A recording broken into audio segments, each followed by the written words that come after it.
In this video, I will be discussing multiple choice questions of class 10th physics, chapter number 4, force and motion. Students, what is force? Force is the product of mass and acceleration. And what is the unit of force?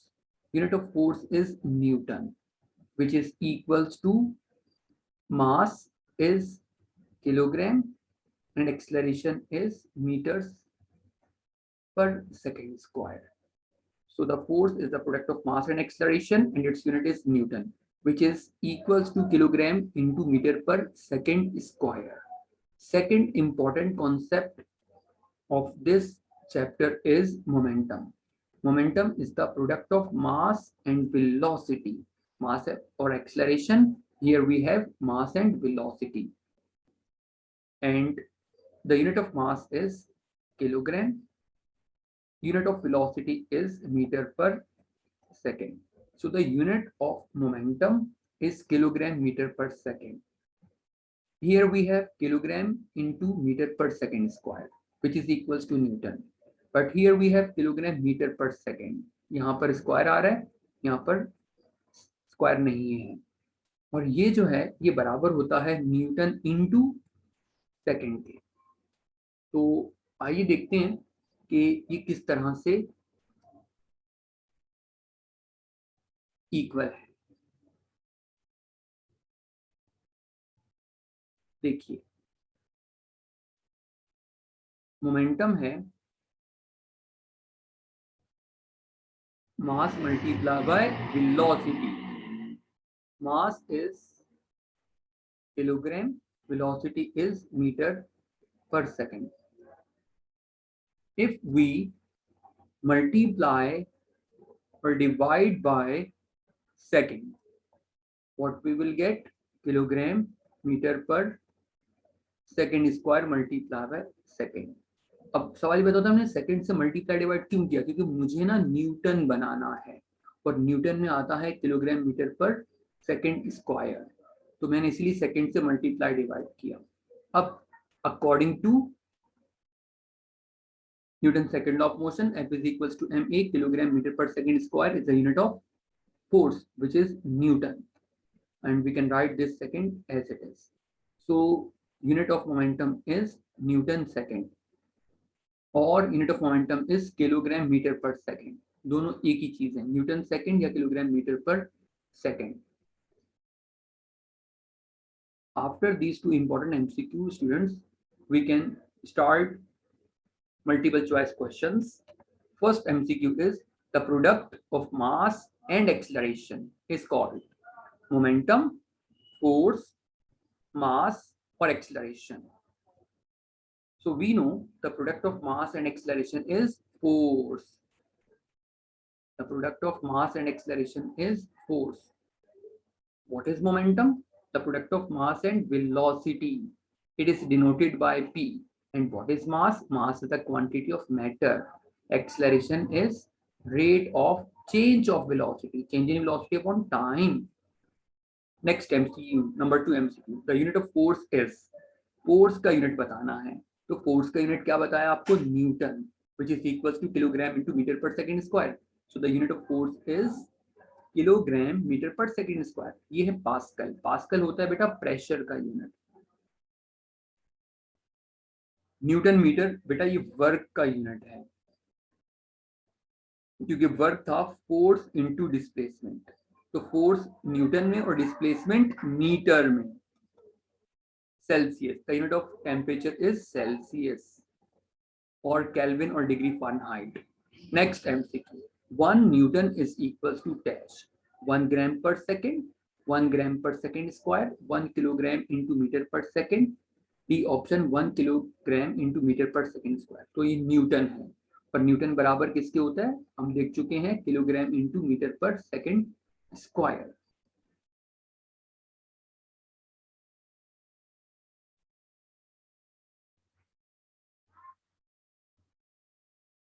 Now we are on MCQ number 4.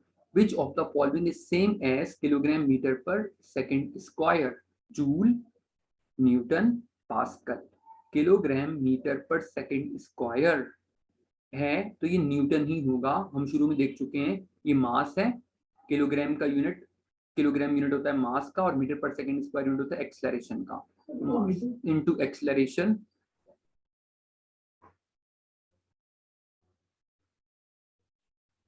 Joule is the unit of energy और work, pascal is the unit of pressure. Next, MCQ number 5. Newton's first law of motion gives the concept of energy, inertia, momentum. So Newton's first law of motion gives the concept of inertia. What is Newton's first law of motion? In the absence of an external force, an object maintains its state of rest or of uniform motion. And what is inertia? Inertia is the ability,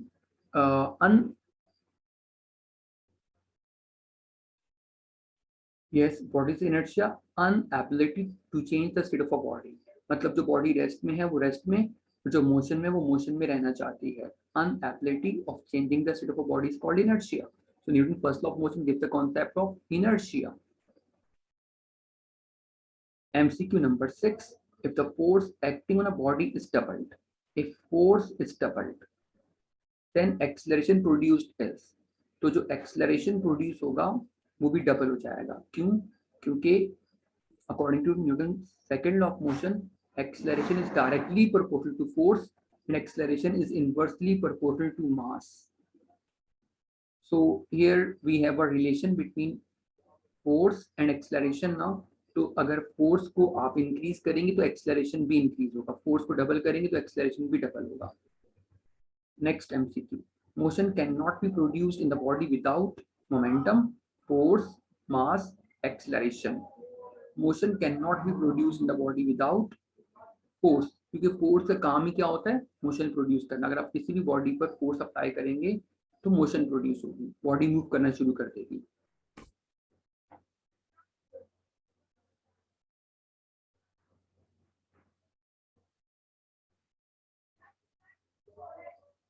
If the mass of a body is 3 kilogram, mass of a body is 3 kilogram, its weight is, we have to find weight.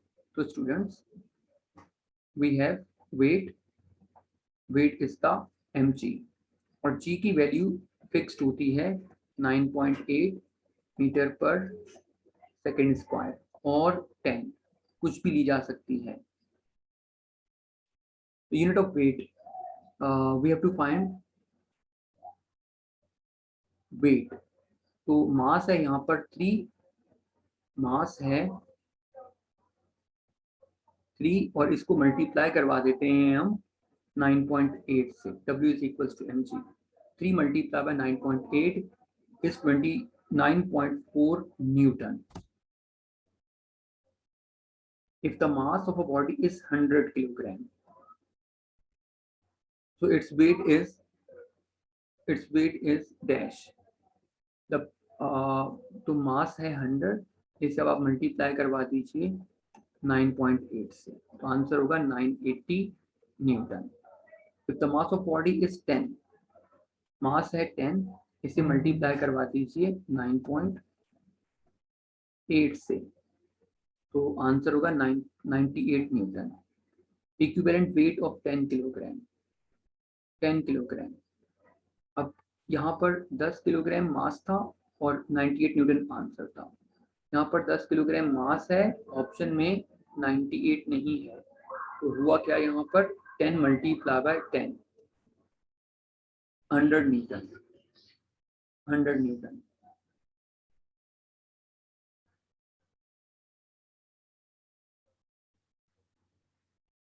Which is the best approximation of the weight of an object of mass 800 ग्राम. मास है 800 ग्राम, इसे हम divide कर देंगे 1000 से, ये हो जाएगा 0.8 kilogram. अब वेट के लिए क्या किया जाएगा? Weight is W is equals to mg. तो मास है 0.8, इसे अब आप मल्टीप्लाई करवाएंगे 10 से, 8 मल्टीप्लाई बाय 10, 8 न्यूटन, 8 न्यूटन. लेकिन यहाँ पर मिस्टेक है, 8 न्यूटन। अगर आप ऐसा करते हैं कि 0.8 को मास को जी 9.8 ले लें, तो 0.8 मल्टीप्लाई बाय 9.8 आंसर आ जाएगा 7.84 न्यूटन। तो ये दोनों 8 न्यूटन और 7.84 न्यूटन दोनों ही ऑप्शन यहाँ पर करेक्ट है। एग्जाम में ऐसा नहीं होगा, एग्जाम में आपको डिफरेंट ऑप्शंस दिए जाएंगे। 8 न्यूटन भी है और करीब करीब 7.84 न्यूटन भी है, लेकिन एग्जाम में ऐसा नहीं होगा। एग्जाम में आपको बिल्कुल डिफरेंट मल्टीपल चॉइस क्वेश्चन दिए जाते हैं। Number 13, the S I unit of momentum is. Momentum का एस आई यूनिट बताना है। हम स्टार्ट में बात कर चुके हैं कि मोमेंटम के दो यूनिट होते हैं, kilogram metre per second which is equals to newton second. तो यहाँ पर newton metre, kilometre, cubic metre और न्यूटन सेकेंड, तो डी ऑप्शन यहाँ पर करेक्ट होगा। Kilogram metre per second square can also be expressed as, start में बात कर ली थी, ये न्यूटन होता है, फोर्स का यूनिट है, क्योंकि यहाँ पर जूल वर्क या एनर्जी का यूनिट है, वॉट पावर का यूनिट है, और न्यूटन सेकेंड मोमेंटम का है, जबकि यहाँ पर kilogram metre per second square है। Kilogram into metre per second square is the unit of weight, क्योंकि ये है force. Kilogram into metre per second square force, kilogram is mass, metre per second square is acceleration. तो momentum, weight, mass और pressure, force तो यहाँ पर है नहीं, तो weight is the force with which Earth attracts the body towards its center. By definition, weight is the force with which Earth attracts the body towards its center. तो kilogram metre per second square force का unit है, weight का unit है। Next MCQ, kilogram metre per second, तो kilogram होता है mass, metre per second होती है velocity, is same as kilogram metre per second square नहीं, न्यूटन पर सेकेंड नहीं, न्यूटन सेकेंड। मोमेंटम के दो यूनिट होते हैं, किलोग्राम मीटर पर सेकेंड भी और न्यूटन सेकेंड भी।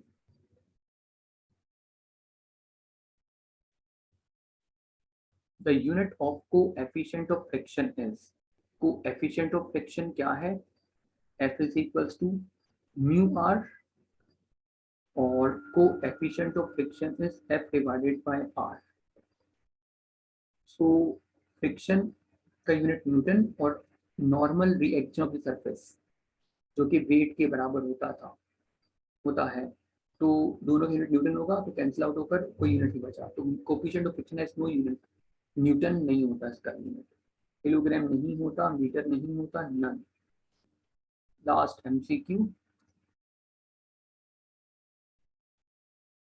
friction can be reduced by using ball bearing because they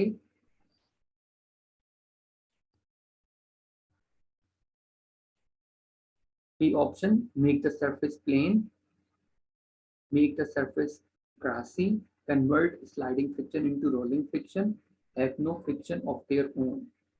Friction can be reduced by using ball bearing, तो ball bearing क्या करते हैं, कन्वर्ट करते हैं स्लाइडिंग फ्रिक्शन को रोलिंग फ्रिक्शन में। I hope students you have understood the concept of all the MCQ. In case of any query, you can comment. Inshallah, we will reply you soon. Thank you.